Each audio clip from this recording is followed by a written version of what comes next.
Merci d'être avec nous sur Al24 News, au sommaire de l'actualité de ce lundi 10 octobre.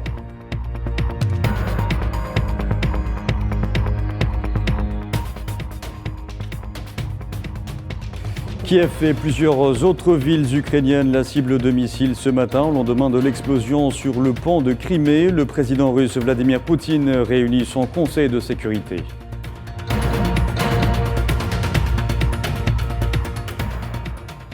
Après la signature d'un communiqué conjoint, des accords et des lettres d'intention, la 5e session du comité intergouvernemental de haut niveau algéro-français sera ponctuée ce lundi d'un forum d'affaires à Alger.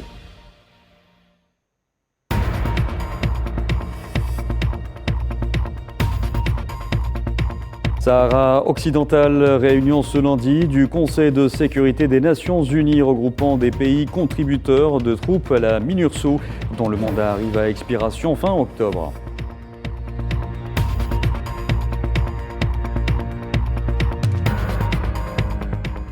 Et au Nigeria, le bilan du naufrage d'un bateau survenu dans le sud-est du pays s'alourdit à 76 morts. Les recherches sont en cours pour retrouver d'éventuels passagers manquants.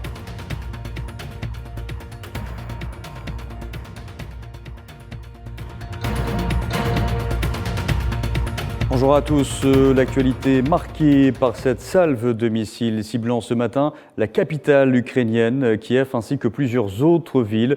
Des frappes visant notamment les quartiers généraux des services secrets ukrainiens que Moscou a accusé d'être derrière l'explosion sur le pont de Crimée, qualifié d'acte terroriste. Le point de la situation avec Naliman Zekar. De larges nuages de fumée noire et plusieurs incendies, le territoire ukrainien subit de nombreuses frappes depuis ce matin. Plusieurs explosions ont retenti dans diverses villes d'Ukraine. Des dizaines de missiles ont été déployés sur l'ensemble du pays, y compris dans les rues de Kiev. Le ministère ukrainien de l'Intérieur a rapporté une frappe sur la rue Vladimirskaya, où se trouvent les quartiers généraux des services secrets ukrainiens, non loin des bureaux du chef d'État Volodymyr Zelensky. Des images diffusées par des témoins démontrent l'ampleur des dégâts causés par les explosions dans la capitale. Plusieurs projectiles ont frappé des infrastructures critiques de la ville, d'après le maire de Kiev. Une vidéo partagée sur Internet révèle un incendie s'étant déclaré dans une centrale thermique de la capitale. Des détonations ont aussi été signalées dans les régions de Poltava, Rovno, Jitomir, Kharkov, Ternopol et Lviv. Le président ukrainien a annoncé que l'alerte aérienne continuait dans tout le pays. Selon lui, plusieurs morts et blessés sont à déplorer. L'opération militaire spéciale menée par la Russie pourrait prendre une nouvelle tournure après la nomination du général Sergueï Sourovikine, nouvel homme à sa tête. Et ces développements interviennent après l'explosion survenue sur le pont de Crimée que le président russe a attribué aux services secrets ukrainiens et qu'il a qualifié d'acte terroriste. Vladimir Poutine réunit ce lundi son conseil de sécurité. Naïla El Hamouda.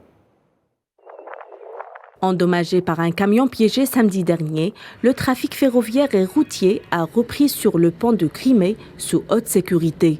Ce pont stratégique reliant la Russie à la Crimée est essentiel pour Moscou, ce qui a poussé Vladimir Poutine à convoquer son conseil de sécurité, un format rassemblant les principaux ministres, responsables politiques et représentants des services de sécurité et de l'armée. Le président russe accuse Kiev d'être à l'origine de l'explosion. Il a pointé du doigt la responsabilité des services secrets ukrainiens. Il ne fait aucun doute, il s'agit d'un acte terroriste visant à détruire une infrastructure civile russe d'importance critique. Une enquête pour terrorisme a été ouverte pour déterminer les circonstances de cet acte criminel. Nous avons ouvert une affaire conformément à la partie 2 de l'article 205 du Code pénal russe. Ceci est confirmé par les données de l'enquête préliminaire. Nous avons identifié les personnes qui ont établi le chemin de ce bus. Les agents du FSB ont réussi à identifier les suspects qui auraient pu préparer cet acte de terrorisme. L'armée ukrainienne et les services spéciaux de Kiev n'ont ni confirmé ni démenti leur implication. Pour rappel, cette explosion a fait au moins 3 victimes, selon les autorités russes. Et nous venons d'apprendre que le président russe Vladimir Poutine a déclaré lors de la réunion avec son Conseil de sécurité que la Russie avait lancé une frappe massive sur les infrastructures énergétiques, le commandement militaire et les installations de communication en Ukraine. Il a ajouté que la frappe avait été menée avec des armes à longue portée de haute précision aérienne, maritime et terrestre. Et pour évoquer cette montée en intensité du conflit russo-ukrainien, nous avons en direct de Moscou Karine Belché-Golovko, professeure à l'Université d'État de Moscou. Bonjour. Bonjour. Alors on l'a vu, une pluie de missiles s'est abattue ce matin sur plusieurs villes ukrainiennes, dont la capitale Kiev. Moscou n'a pour l'heure quasiment pas commenté ces développements. Cela intervient en tout cas après une série d'événements, notamment l'explosion survenue sur le pont de Crimée, mais aussi un nouveau visage est à la tête de l'opération spéciale, Madame Golovko. Oui, en effet, il y a eu beaucoup d'événements ces derniers temps. Il y a effectivement eu des remaniements assez importants au niveau du commandement de l'opération spéciale. Un nouveau commandant en chef a été nommé. Il semblerait qu'il développe une nouvelle stratégie, en tout cas c'est à confirmer. Et comme le président Poutine l'a précisé, suite à plusieurs actes de terrorisme, puisqu'il y a eu le pont de Crimée, mais il y a eu également d'autres attaques contre la centrale de Zaporozhye, sur le territoire russe aussi. Il est intéressant de noter que justement le président fait un parallèle entre l'État ukrainien qu'il considère au même niveau que les groupes terroristes internationaux. Et on voit un développement, cette fois-ci sur le plan beaucoup plus stratégique, c'est-à-dire de l'avenir de cette opération militaire. C'est quand on lit également les commentaires de Medvedev aujourd'hui, qui déclare que dans cette forme de gouvernement, c'est-à-dire franchement néo-nazi et terroriste, l'État ukrainien constituera toujours une menace pour la Russie. Se pose alors la question de l'obligation de son démantèlement. Et on a l'impression que aujourd'hui, il y a eu une réaction, je dirais presque technique, entre guillemets, de très grande ampleur, mais technique, par rapport à différents actes de terrorisme conduits par l'armée otano-ukrainienne, puisqu'il n'y a pas que l'Ukraine dans ce jeu-là. Oui. Se pose maintenant la question à long terme de savoir stratégiquement jusqu'où faut-il aller pour permettre de vivre en sécurité. Très bien. Karine Belché-Golovko, merci pour votre éclairage. Je rappelle que vous êtes professeur à l'Université d'État de Moscou. Le conflit russo-ukrainien a fortement impacté le marché gazier en marge du Digital Summit à Tallinn, en Estonie. La présidente de la Commission européenne, Ursula von der Leyen, a annoncé que l'Union européenne présenterai au cours des 2 prochaines semaines des propositions visant à maîtriser les prix de l'énergie et de l'électricité.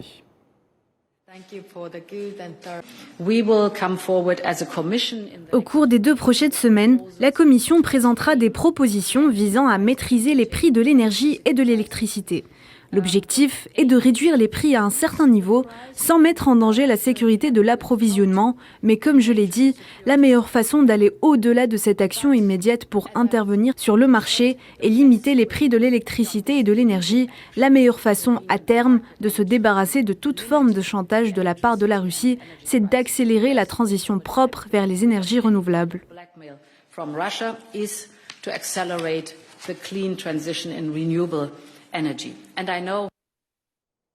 Je vous en parlais en titre, la nouvelle dynamique insufflée aux relations algéro-françaises permettra d'approfondir la concertation bilatérale sur les questions d'actualité faisant l'objet d'une convergence de vues entre Alger et Paris. Cela a été relevé hier à Alger lors de la 5e session du comité intergouvernemental de haut niveau algéro-français coprésidé par le Premier ministre algérien Ayman Ben Abdelrahman et son homologue française Elisabeth Borne. À la clé, la signature d'un communiqué conjoint, des accords et des lettres d'intention.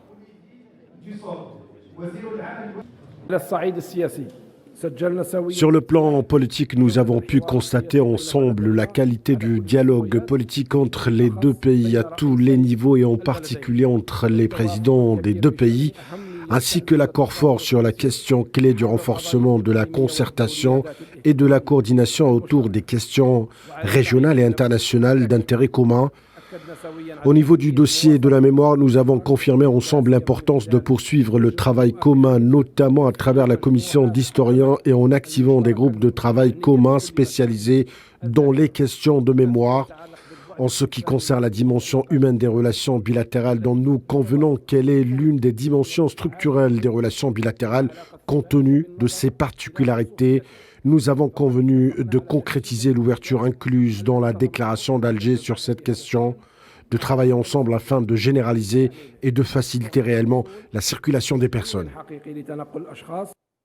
Ce déplacement à Alger est le premier à l'étranger effectué par la première ministre française à la tête d'une quinzaine de ministres. Elisabeth Borne a mis en exergue le signe fort de ce voyage, saluant une atmosphère de confiance et de fraternité. Dans la lignée de la déclaration d'Alger, nos échanges ont visé à mieux encadrer et organiser la circulation des personnes entre nos deux pays. Nous avons évoqué les moyens d'encourager les mobilités étudiantes, scientifiques, artistiques, je pense au programme de résidence d'artistes, et bien sûr économiques. Nous avons échangé sur des noms et on est en train de stabiliser la composition de part et d'autre, mais je pense que c'est vraiment une affaire de jour pour pouvoir mettre en place cette commission qui tient à cœur à nos deux présidents. Alger et Paris ambitionnent donc de bâtir des coopérations plus denses à travers cette 5e session du comité intergouvernemental de haut niveau algéro-français que notre journaliste Kherdine Batache a suivi hier. Kherdine, bonjour, vous êtes en direct avec nous. Bonjour Abdelkader. Bonjour, on retiendra donc la concrétisation de 11 accords de coopération, Kherdine Batache. En effet, Abdelkader, 11 accords de coopération, protocoles d'accord et autres déclarations d'intention ont été signés hier dans divers secteurs. On peut citer le tourisme, les nouvelles technologies, les PME, l'éducation et la jeunesse, la mobilité, les industries pharmaceutiques qui, de leur côté, ont eu droit à un engouement particulier, y compris de la part du Premier ministre algérien qui a exprimé son souhait de voir naître une vraie coopération dans ce domaine entre le groupe public Saïdan et des entreprises du secteur pharmaceutique français. Et cette volonté, Kherdine, sera renforcée par un forum d'affaires algéro-français prévu ce lundi à Alger. Exactement, le forum d'affaires qui a été ouvert ce matin par les deux premiers ministres sur une note d'espoir et un engouement également particulier dans le sillage d'un CIHN qu'on peut dire réussi avec la participation donc aujourd'hui de 51 entreprises et autres organismes de promotion des investissements et de la coopération entre les deux pays. Les deux parties ont cherché à faire comprendre justement aux communautés d'affaires et aux hommes d'affaires présents aujourd'hui qu'il fallait opérationnaliser les choses, sortir des hôtels et des tables rondes pour commencer à aller sur le terrain. On retiendra deux petites déclarations du Premier ministre. La première, il s'agit justement de construire un nouveau partenariat basé sur la complémentarité économique. Du côté de Madame Borne, ce forum est un symbole fort envers le renforcement du partenariat bilatéral d'exception. Un forum d'affaires que l'on pourra suivre avec vous, Kherdine Batache, à travers nos prochaines éditions. Merci d'avoir été en direct avec nous. L'actualité est marquée également par cette réunion du Conseil de sécurité des Nations Unies prévue ce lundi à New York, qui regroupe des pays contributeurs de troupes à la mission des Nations Unies pour l'organisation d'un référendum d'autodétermination au Sahara occidental, la MINURSO, alors que l'organe onusien s'apprête à examiner fin octobre le renouvellement du mandat de cette mission. Dans ce contexte, le secrétaire général de l'ONU, Antonio Guterres, a salué dans son dernier rapport sur la situation au Sahara occidental le soutien de ces pays aux efforts de la MINURSO pour parvenir à un équilibre entre les sexes parmi ces observateurs militaires, conformément aux objectifs de l'action pour le maintien de la paix. Et je vous disais en titre, au Nigeria, le bilan relatif au naufrage d'un bateau dans le sud-est du pays s'est alourdi à 76 morts. Un bateau à bord duquel se trouvaient 85 personnes a chaviré vendredi en raison des fortes inondations survenues à Ogbarou, une région de l'État d'Ambara. Les recherches sont en cours pour retrouver d'éventuels passagers manquants.